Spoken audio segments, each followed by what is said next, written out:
Right, so welcome to day 4 of WPT and Shuffle Up Poker's King of the Stacks at Emperor's Palace. It's good to have you with us back on the stream. And remember, we're always asking for your comments and queries and feedback on the comment section. Chris, good to have you with us again in studio. Thanks for having me, bud. It's good to have you guys with us. And of course, it's been a super exciting past couple of hours. Over the past 24 hours, we know that the super high roller is currently in play. We're on day 2, and the guys are really bringing it out. Yeah, there's no holding back. No, it isn't. I mean, as I said yesterday, these guys play the biggest stakes all the time, and they're really putting each other to the test. We'll be chatting about that and more. And of course, we'll also be catching up with some of the players that have been playing, that are playing, and also across to Fabian a little bit later. We'll be on the floor and show us what's going on. But if you have been missing out on what's happened over the past 24 hours, let's catch you up.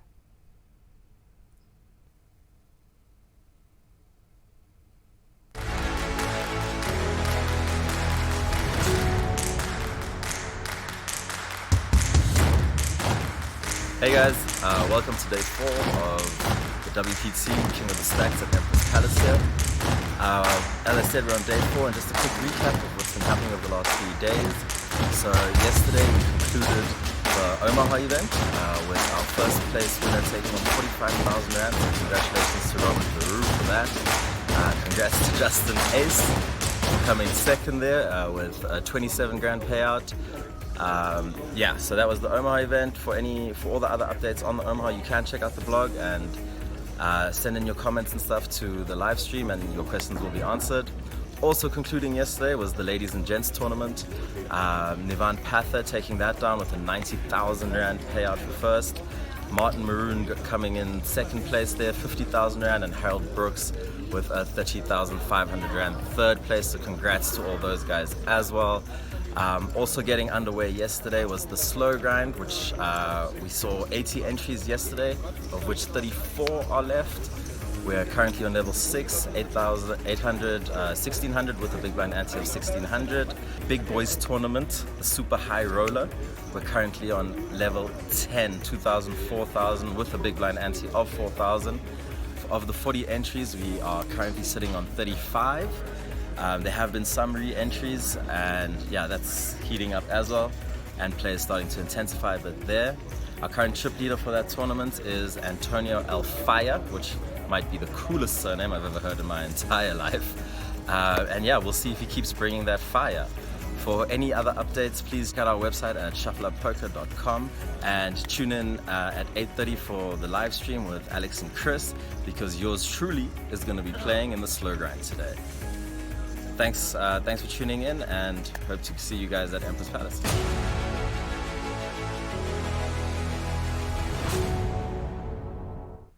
Right, so it has been a super exciting past 24 hours. Shout out for Fabian catching up, and we will try catch up with him a little bit later down on the floor. He did play actually a little bit earlier today, and we'll discuss that. Yeah. We'll get to that part. But one of the most talked about events happening at the moment, of course, is the super high roller event. 43 entries, and I'll remind you that the buy-in was 75,000, so that prize pool reaching 2.87 million. Yeah, it's a whopping 1.15 million to first. That's huge. That's a massive payout. That's And you can life-changing see money. on the screen at the moment the different payouts. Second place, as Murphy would have it, the second place would go away.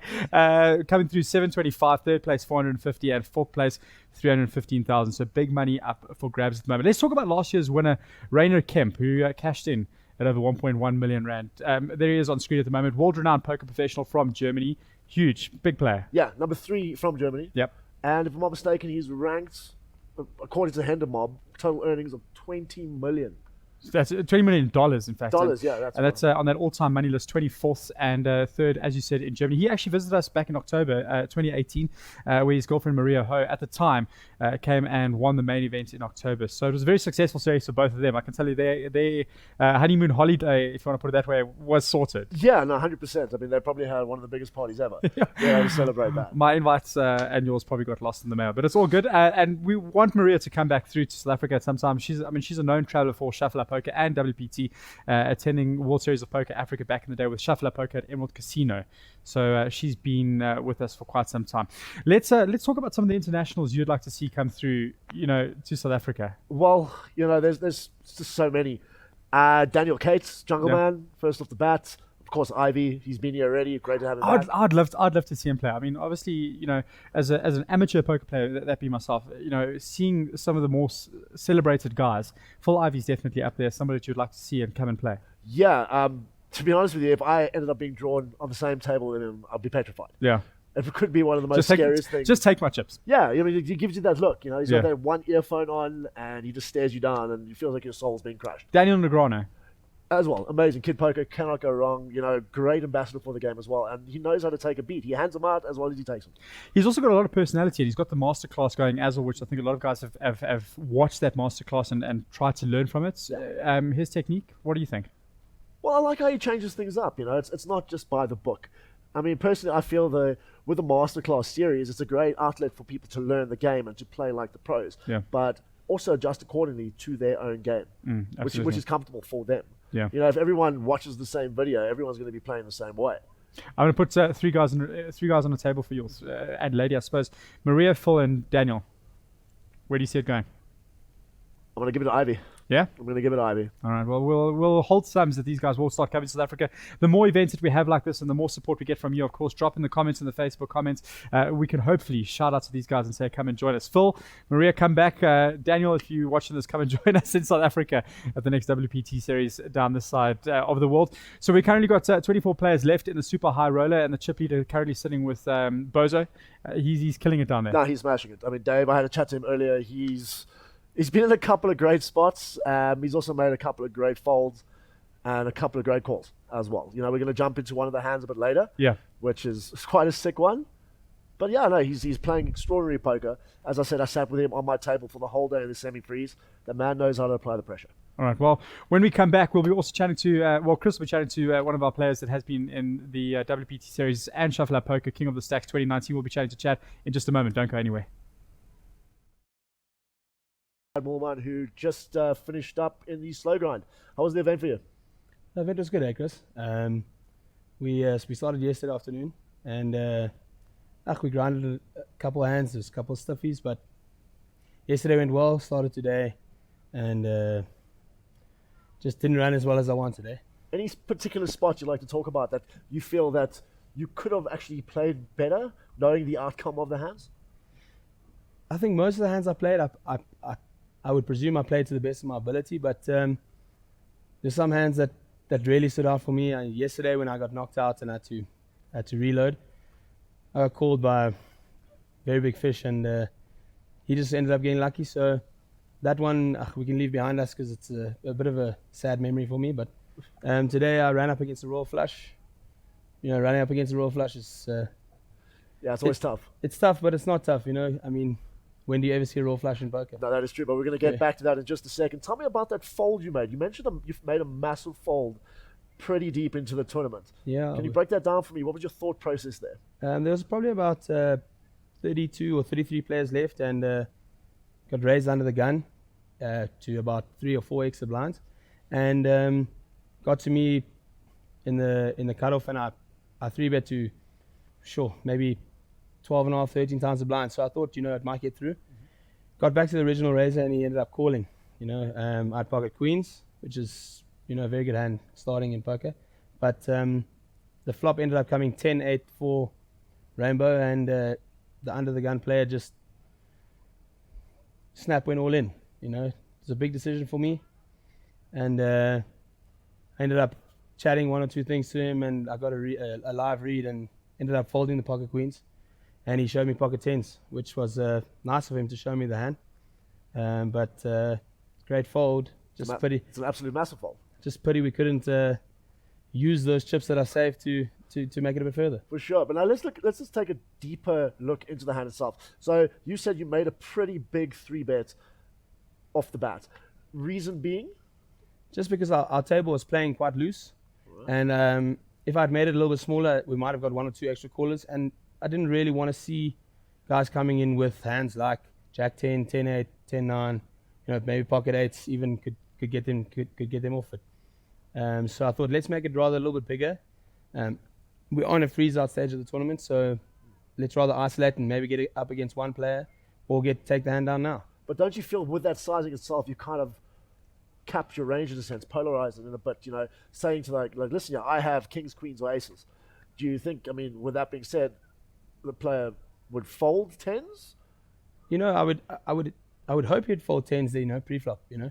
And when he called, I actually, in my mind, I put him on a bigger hand than pocket tens. I thought he might have been trapping me with aces or kings, so that was going through my head as well.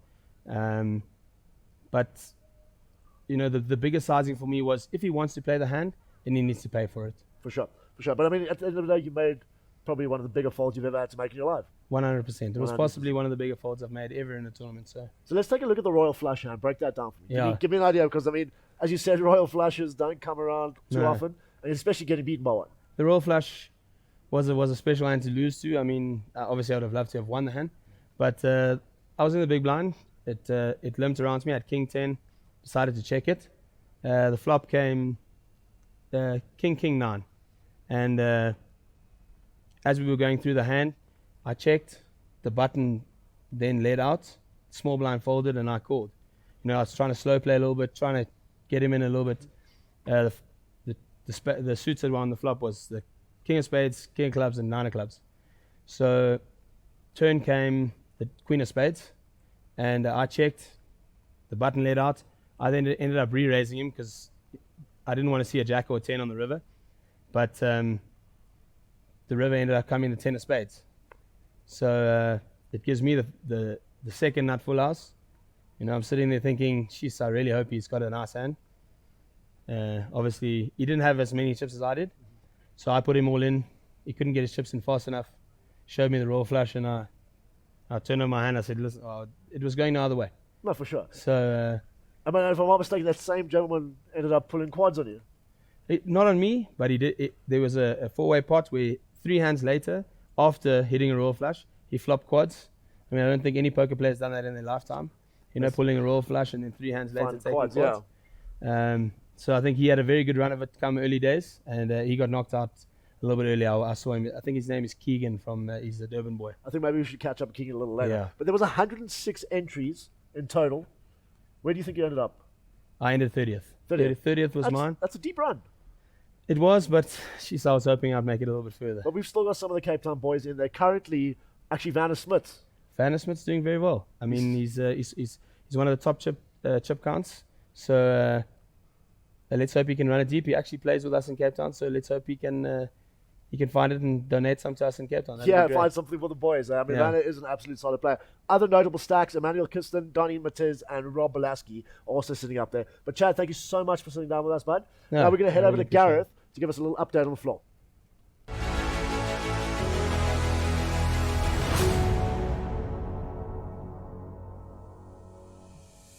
Hey guys, it's the start of day 4 of the WPT series. We've already crowned 3 champions and 2 exciting tournaments on the way.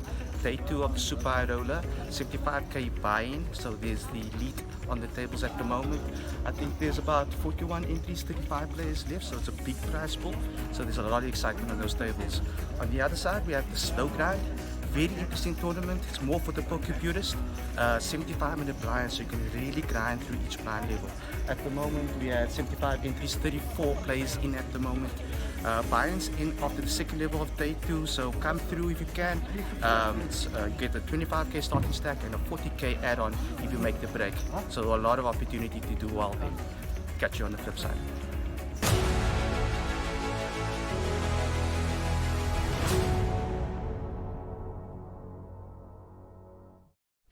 Right, so the big thanks to Chad and of course Gareth for catching up with us there on the slow roll. Just to give you another update, that's prize pool 493,000 rand. So we'll keep you up to date with regards to that as we go along. But you hit the nail on the head there. You know, and so did Chad. You don't hear about that. A royal flush and then a couple of hands later quads. I mean, that gentleman's running good. Yeah. You know, I mean, I give it to Chad. He took it on the chin like a champion. You know, gracious in victory, gracious in defeat. Yeah. I mean, at least you got a great story to tell everyone back home. How did you bust out? Now I got someone smashed me with a royal flush. I would feel more comfortable with something like that happening than beating by like pocket twos. Like Yeah, no, 100%. so. Well done to Chad, and well, thanks for the catch up with him. We'll see if we can catch up. Was it Kenny that you said that was Kenny that or who? Yeah, we'll find out who it was. We'll find out. Yeah.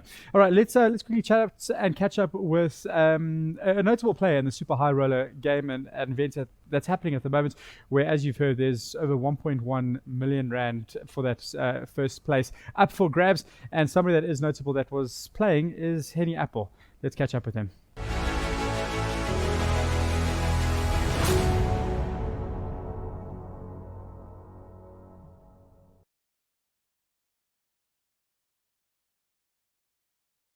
Different. Most of the players in the Super High East class, it's also a big entry. It's a lot of money, so people seem to play different. For argument's sake, in the second level already, I had pocket queens where I still believe I was bluffed on the river. Where I generally, my reads are good, and I decide to generally just go with them. Under normal circumstances, normal 20, I probably called there. And I decided we still got a lot of chips. Certainly the play changed. The class is obviously totally different. People that enter it obviously believe they have a fair chance. So, yeah.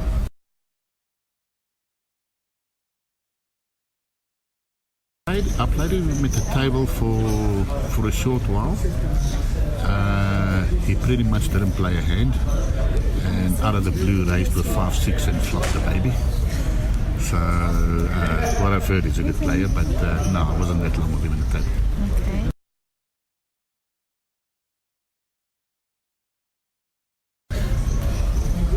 I don't know. I can play against anybody. So, you've got to just recognise the type of player. So I'm actually not scared to play with anybody. So I'm not particularly worried. Although, as I stated earlier, East class players. So having said that, I still respect all the players. I generally have more of a problem when you find like what we call fish or mugs or whatever the word is for that people use for it. If you've got too many of them on the table, I would rather say that makes it more difficult because you play a hand like you should. When you should get the respect when people fold. Now you've got 3 players that have no idea, all 3 call you and get lucky. So yeah, I don't generally see a too difficult opponent.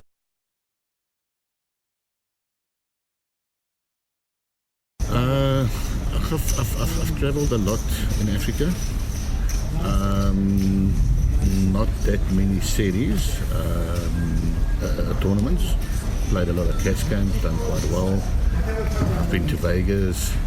But I think where I've done the best was probably in Vietnam. I played something like 5 tournaments, won 1 final table, the main, cashed 4 out of the 5 that I played. So it was quite an achievement.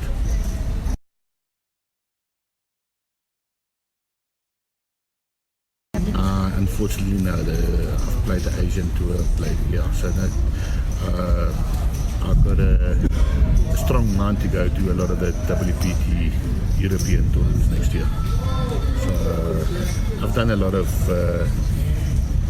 shall I say, homework about them, and they seem to be good value, seem to be nice tournaments if you pick the right ones. So yeah, I'll probably do quite a bit of them next year.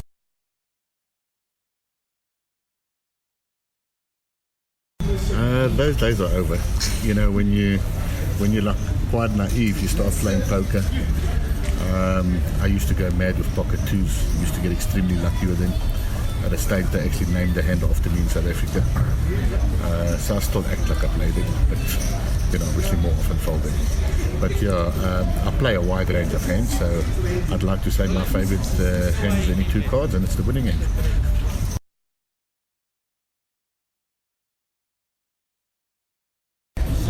Playing your league, and if I say in your league against who you play, bankroll wise, etc.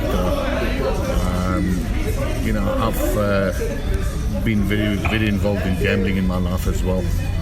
And a good tip I can give to gamblers, poker has become, can I say, profession, which gambling isn't really. If you look at Vegas, I think at a stage when I did some research, 1 out of 10 players, people in Vegas was a professional poker player. I don't know now, that's a couple of years back. So I would say to gamblers, you know what, even if you don't make no poker, go pay your school fees, you'll save a lot of money in the interim, and at the end of the day you could become a winning gambler. So yeah, just really playing your league, enjoy the game. Recently a friend of mine, he's a very, very big gambler. He's now playing in 200 buy-in games. Says he's never had a better gambling time in his life. He doesn't need to go lose money, it's not costing him money. So yeah, just stay in your league, enjoy the game, play where you fit in.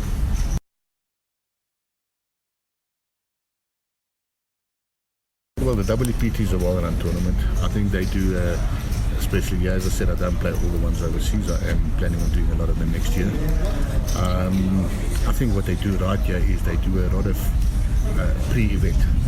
They do a lot of work beforehand, and we know we can come here and you're going to get value for money.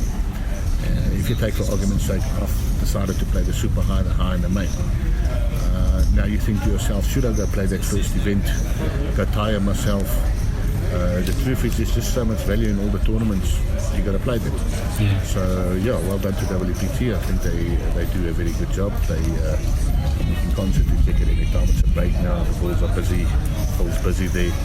So they work hard, and I think the pre-work up to the events is what really makes these events. Atmosphere is good and always value for money.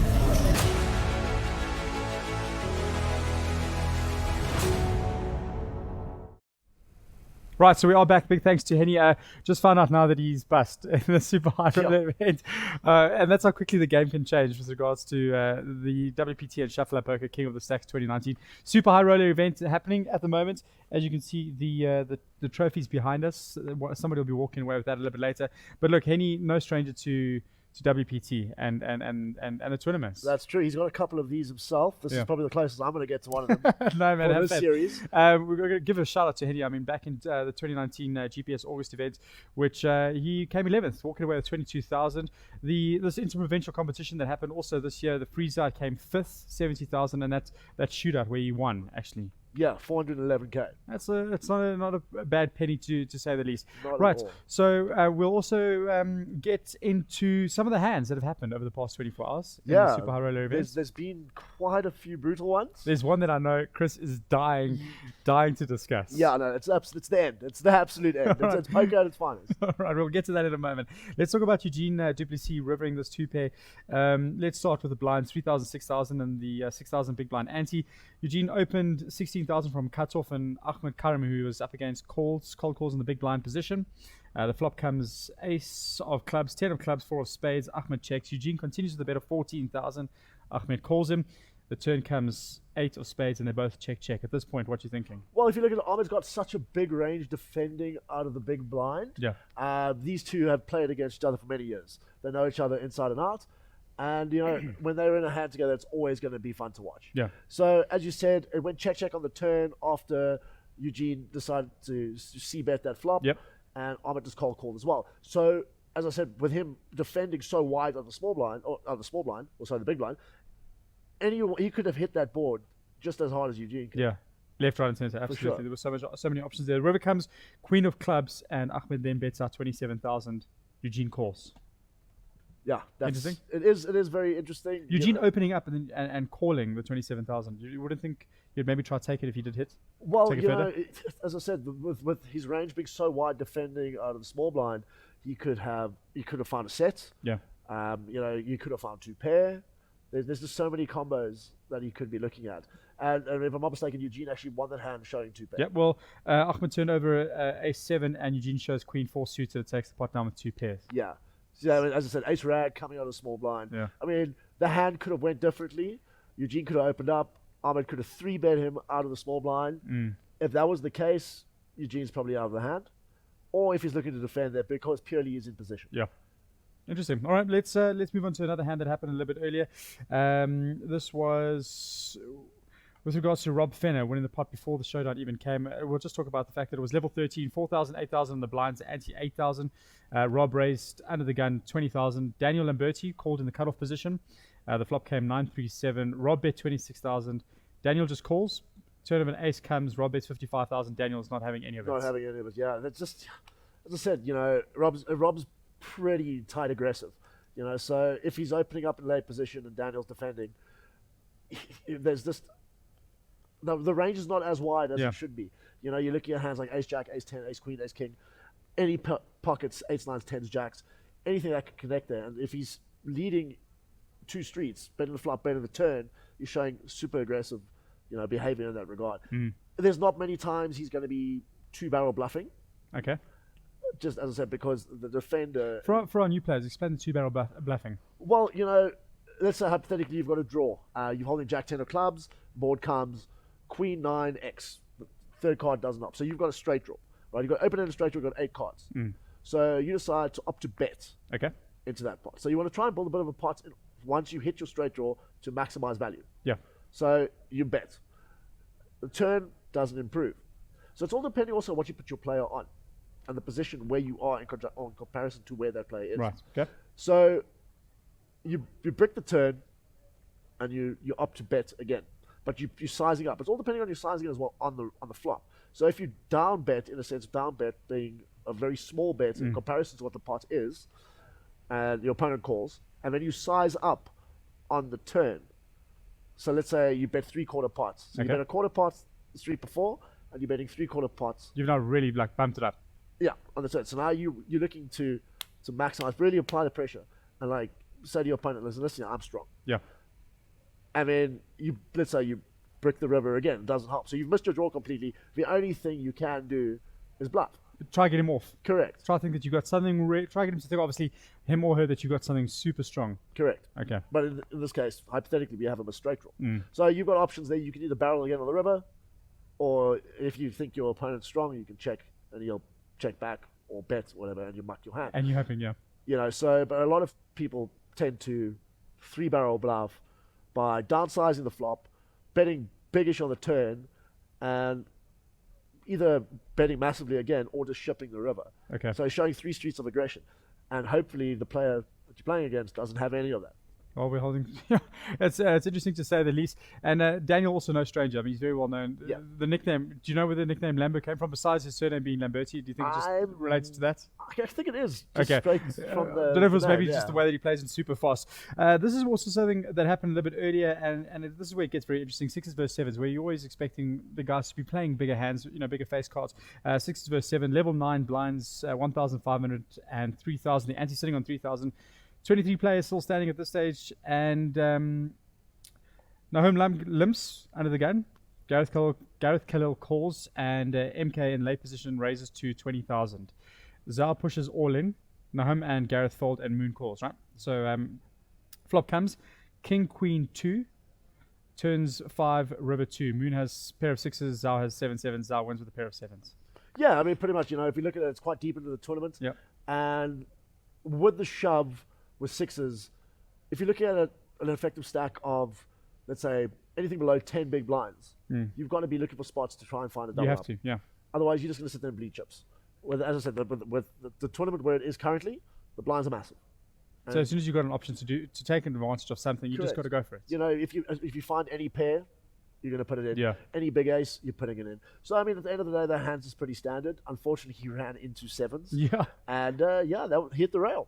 Yeah, unfortunately. And what could have happened as well, you could have run into kings or queens there as well. That is true. So, but he had 7s that was in his way. Let's talk about the hand that you really, really want to discuss. Yeah, this hand, I mean, it's absolutely crazy. It's level 5 of the super high roller. Okay. All right. So Bozo that we mentioned earlier. Yes. We will be trying to catch up with him over the next week or so. We've, of course, still got a couple of days left in the tournament, and we will definitely try to get him on camera as well, chat to him. So this hand involved Bozo and George Levine. So Bozo opened up initially to 36k when George decided to click back to 10,000. Bozo went into the tank and decided to 4-bet, right? Clicking right back at him and making it 26 or 21-6. George wasn't having any of that, and opted to 5-bet to 76,000. So this gives you an idea how deep these guys are. 76,000 pre-flop. Bozo calls it off. 152,000 just in the pot, besides the blinds. That's before the flops even come. That's before the flops even come. Massive. So the board comes out. King 7-10, King 7 of hearts. Dave checks and George bets 50k into, let's call it 162,000. Okay, let's quickly. Why are these guys going so big at this stage? Well, if you look at the stack size as well, the starting stack, if I'm not mistaken, on the super high roller was 500,000. Was 500,000. So it's pretty deep. Right, levels are long, hour-long levels. It's a real grind. I mean, this is where poker is played at its finest. Sure. All right. So building a stack, you're not rushed. Right, so these guys have been at it for nearly 48 hours, playing neck and neck against each other, really going at it and building stacks. And Dave is phenomenal at building stacks. Okay. Absolutely amazing. So as I said, the board came King 7-10, George bet 50,000 into a pot over 150k. Yeah. Getting back to what I said about the down bet. So once Dave checks and you'll down bet, you're looking at, okay, what kind of hand could he have here? Could he have any ace king combo? Could he have an ace of hearts with another card, an ace queen? Having the ace of hearts as a blocker. If he has ace queen, he's got the blocker to the flush draw. He's got the gacha for the straight draw. So there are so many options. It's so broad. So I mean, as you said, the variety or the range there, so broad at that stage. Correct. Yeah, and it just gives you an idea of the line of thinking that goes in to when you're playing a hand like this. So you want to try and put your opponent. You don't want to try and put your opponent on an exact hand. Yeah. You want to put them on a range of hands, and you want to work out what hands are you beating. Okay. So you work out what hands are you beating, what hands are you losing to, what kind of hands can you be semi-bluffing here with. There's just so many factors that go into it. And as you say, I mean, especially on the super high roller event, this is where you are really seeing poker at its finest. That's correct, yes. Okay. I mean, all these guys play the nosebleed stakes. And it's absolutely fantastic to watch. So Dave opted to call the 50,000, and they saw a turn, which was a deuce. Now, in my mind, that card doesn't help anybody. No. So right now, I'm putting Dave on a big hand. If a 5-bet pot, you're thinking aces, kings, queens. Around there. He's not doing it with jacks, he's not doing it with tens. Okay. All right. George, on the other hand, could also have aces, kings, queens, ace king of hearts, ace queen of hearts, any form of combo like that. And they came to the turn, and as I said, board and deuce, and the action just went crazy. David bet 100,000. George ripped it in for 520k. That's not taking things to a whole new level. Yeah. That's literally the kind of moments that you have where everybody just goes, everybody stop talking. Let's just let this play out and see how it goes down. For sure. And obviously, Bozo snapped. Bozo snapped heads. And I'm pretty sure when George realized how quickly Bozo called, he was beat. And Dave flopped a set of kings. And George showed ace king. Yeah. So Dave found the case king in the deck. That's incredible. And scooped that massive pot. I mean, for me, that's probably the hand of the day. All right, well, these are some of the hands that you can, of course, see. All these hands are up on the blog. We're actually going to try cross to the floor at the moment and show you what's going on down there. And, of course, that's all behind us at the moment. You'll try to get that on your screen just to give you an idea of what's going on. Some of the players, there we go, that's on the screen at the moment. Some of the players still in the high roller events. Jared Solomon, 2017 WPT high roller winner. So he's got some serious experience behind him as well. Solo's absolutely amazing. I mean, I don't know if you recall his super deep run in the World Series of Poker. Yeah, so there we go. I mean, he's no stranger, and he's got the experience back in him, especially for this event. Muaz Ghani, 2018, last year's WPT Super High Roller winner. He's still there. Daniel Lambo, 2017, he came 11th in that main event. Nawal Jafta, 2019 WPT, 4th in the main event, which happened back in March, if I'm not mistaken. Abdul Essa, 2018 WPT main event winner as well. And of course, like you mentioned, Bozo still there. 2019 High Roller came second. Who are you favoriting on this list that's there? Well, it's really tough. I mean, like Solo's an absolutely amazing player. Everyone that you just mentioned is absolutely amazing. But for me, I'm kind of bank Muaz. Okay. I just love his play. He's so unorthodox in that regard, and the man can talk. The man can talk you out of anything. Let's talk about this. Especially for our newer players that are watching the stream and guys that will be watching the stream come in the future. How crucial is it for you when it comes to talking on the table versus putting your headphones on and just keeping quiet? Especially in a super high roller event. Yeah, you see a lot of guys, once we go to the floor later, you'll see a lot of guys will be sitting there with the headphones on. Yeah. Getting into their own little zone to keep them focused. Some of them might be listening to music, some of them might not, just to give you the idea that they got their mind somewhere else. But meanwhile, they're watching everything. And the sunglasses are there. Sunglasses are there, the headphones are there, The hoodies, the everything. hoodies, the whole shoot. Yeah. But yeah, getting back to the talking thing. If let's say me and you are in a hand, right, and I'm constantly going at you. I'm saying Just badgering. just badgering. You're in a hand, and I'm not in the hand, but I mention something. I make a chirp. It's gonna get you. Yeah. You know, and it's just that psychological thing. And just that bit of distraction, because you've taken just that element off where I should be focusing on maybe what you should be doing. I'm thinking about, in fact, what you just said to me versus maybe a tell that you may have given that you're bluffing or not. Correct. And I mean, you know, with a person constantly badgering you all the time, you're eventually going to snap, and you're going to go on tilt, and you're probably going to spaz off most of your chips. All right, so if you are playing against Chris at any stage, just keep that in mind. That's what he's going to be doing to you. Still 24 players left. It's going to be great. The blinds are currently sitting at 8,000, 16,000. All those updates are going to be coming through on the Shuffle Up Poker website. Let's talk about what's coming up on day 5. So, of course, that's tomorrow. This is going to be the final day of the Super High Roller event, where it's going to be crunch time. Yeah, that's going to be massive. I honestly cannot wait for that. Hopefully my pick Mawaz gets there, Yeah. and I can say I told you so. But yeah, it's going to be an amazing event. I'm feeling it for Boza. I'm not going to lie, especially with the way that he played that hand that Chris was speaking about. And whoever it is going to be walking out of here an instant, well, if they aren't already, an instant millionaire. 1.15 million rand up for grabs. That's life-changing money. That is Life-changing definitely. money. It is also going to be the final day of the slow roll, which is this beautiful trophy that's up for grabs. We'll keep you up to date with regards to that as well. And then later on, tomorrow evening, the 6 Max begins. Let's talk about the 6 Max. It's a different kind of style of playing. It's a lot quicker as well, I assume. Well, But not necessarily with the blinds and the levels that are going up, but the fact that there's only 6 players versus conventional 9 or 10. that's correct. I mean, if you look at it, six max is a completely different game. Your hand ranges become a lot wider. You're playing position a lot of the time. Yeah, there's just so many factors. You know, as you said, in comparison to the conventional 8 or 9-handed game where you can sit and you can play a nitty, the blinds are going to hit you every rotation. You know, you got 3 less than you normally have before. Yeah. So you need to start There's making going to be a lot more moves. action as well. Correct, a lot quicker pace. Yeah. Besides, obviously, the levels being a turbo, but yeah, it's still going to be amazing to watch. It's going to be incredible. We will be letting you know all about the significant hands up on the blog at the moment on Shuffle Up Poker, and of course tomorrow on the live stream at 8:30. But just to let you know, like Chris said, it's a 600 play that starts off at 8 o'clock tomorrow evening. 7,500 rand buy-in if you still want to join us, and it's around a 40,000 starting stack. It's a 2-day event. Yeah, that's going to be another sick grind.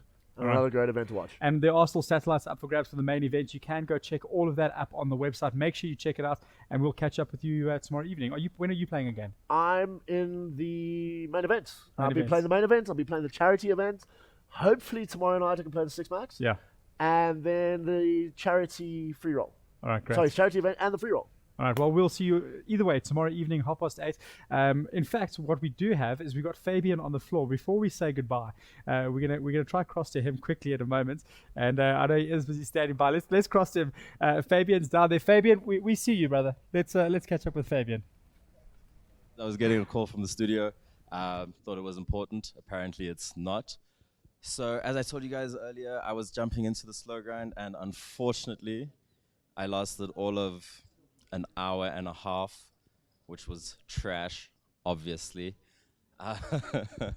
But that's how poker goes sometimes. You take the good with the bad.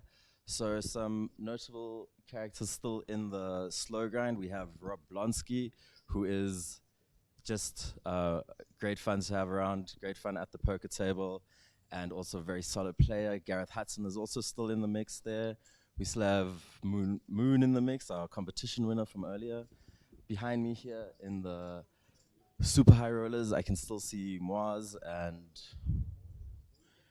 Noelle from Cape Town. She's also still in. We love her so much. Bozo also still in this tournament, playing for all the money, which is what he likes to play for. And yeah, we're gonna keep you updated. Again, everything is on the website. Check it out. Check out the live stream. So back to the studio. There we go. Thanks, Fabian.